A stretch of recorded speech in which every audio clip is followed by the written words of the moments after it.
The following podcast may not be for all listeners. Listener discretion is advised. If you are religious or spiritual, then you are completely familiar with demons. You may have even seen or heard of demonic possession and the practice of basically evicting a demon from a human body. Though, who's actually trained to determine a true demonic possession versus some other type of condition?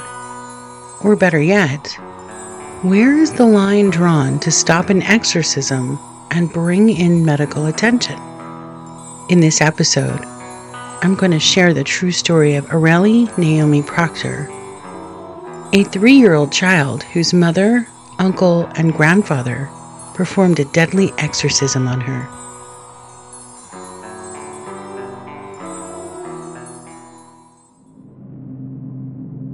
The ritual of exorcism is a desperate plea to vanquish the evil entity that has taken hold of a soul, steeped in mystery and terror. It is a battle waged not with swords, but with prayers, holy symbols, and the unyielding faith of the exorcist. The possessed are mere puppets with twisted limbs and eyes that burn with hellfire, their bodies an unwilling battleground. As the exorcist's voice rings out, the demon retaliates, its malevolent presence stirring with agitation. The possessed body convulses, a terrifying testament to the inner turmoil. A battle rages on, a harrowing display of spiritual warfare, until the demon, with a final defeated shriek, is forced from its unwilling host. Nevertheless, how a demon is cast out of a human differs based on the church, belief system, and culture. On September 24th, 2021, in San Jose, California, the police department received a phone call regarding 3-year-old Arely Proctor. She was unresponsive and possibly dead. The phone call came in from her mother, 25-year-old Claudia Elisa Hernandez.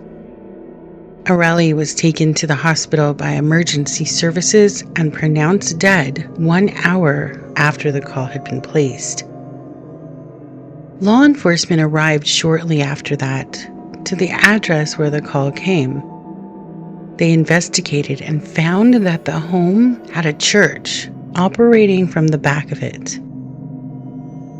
The day before Arely's death, September 23, 2021, Claudia stated her daughter woke up and began screaming.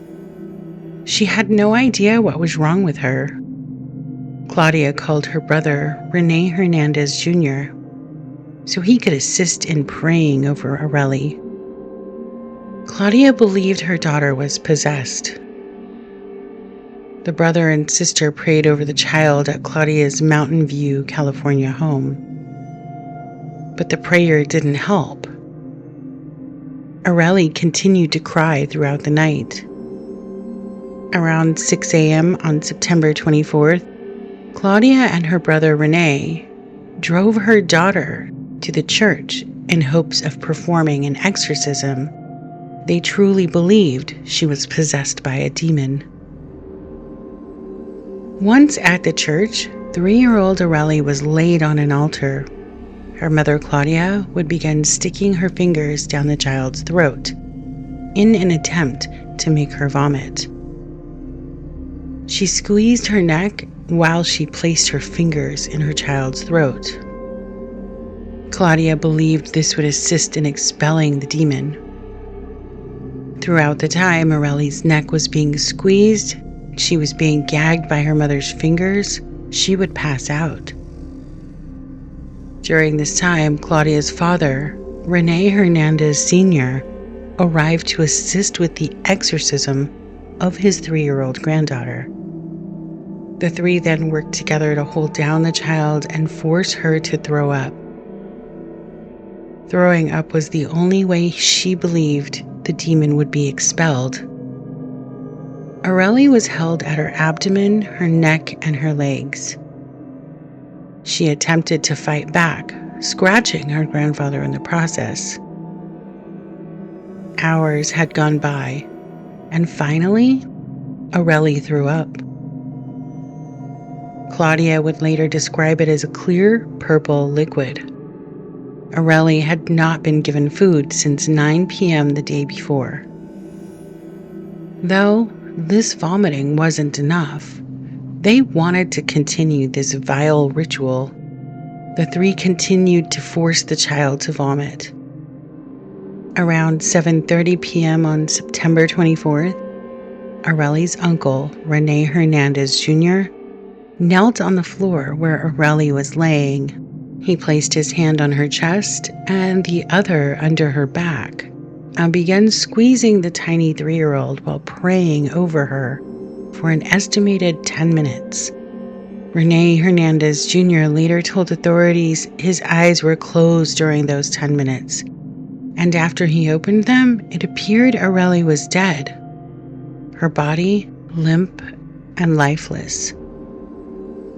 None of the adults in the room made any attempts to revive the 3-year-old, nor did they call 911. They did, however, continue to pray for over an hour.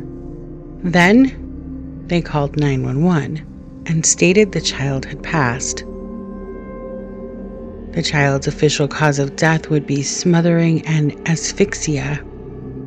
The child's body had visible bruises and injuries at the time of death, as well as internal bleeding from multiple organs, including the heart and the pancreas.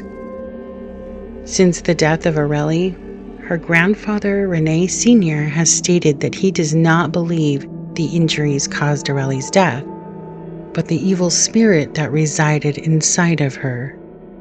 He also told media, quote, "If you read the Bible, you'll see that Jesus casts away demons and made sick people healthy again. It's not when I want to do it, it's when God, in His will, wants to heal the person. The preacher is an instrument of God. What we do is what God says."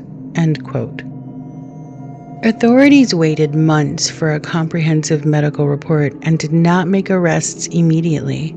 During this time, Arely's mother, Claudia, created a video on her YouTube channel. I have some of that audio. Take a listen. On today's video, as you guys saw the title, I'm going to be talking about my daughter.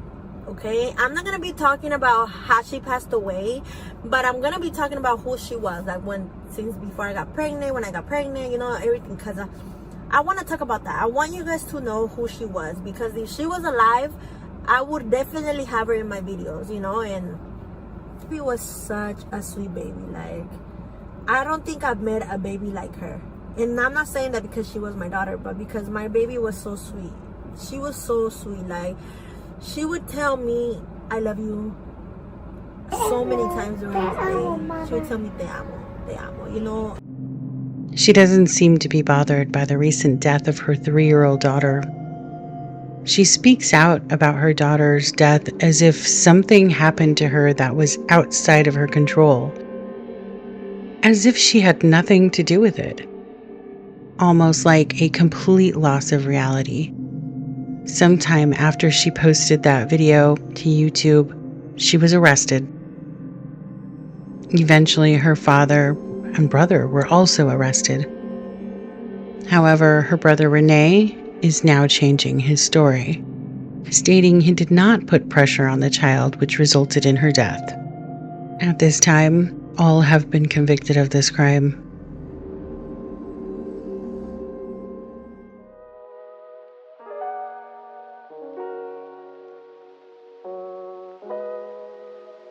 This one was horrible. I can't. I have no words. When you have children, it's our job as parents to protect them, not harm them. But according to the court documents, Claudia stated she had spoken to God for 3 weeks before Arely died. She also said God told her this was happening because she was never meant to be a mother. Arely's uncle Rene told the court that there were times when God would tell him to squeeze her harder, and Arely's death made him question his gift to heal.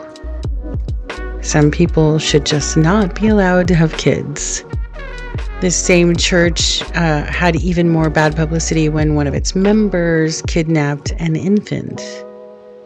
While the unexplained realms beckon me, I must return to the world of the mundane for now. But I will leave you with the wise words of the Roman philosopher Seneca. Religion is regarded by the ignorant as true, by the wise as false, and by the rulers as useful.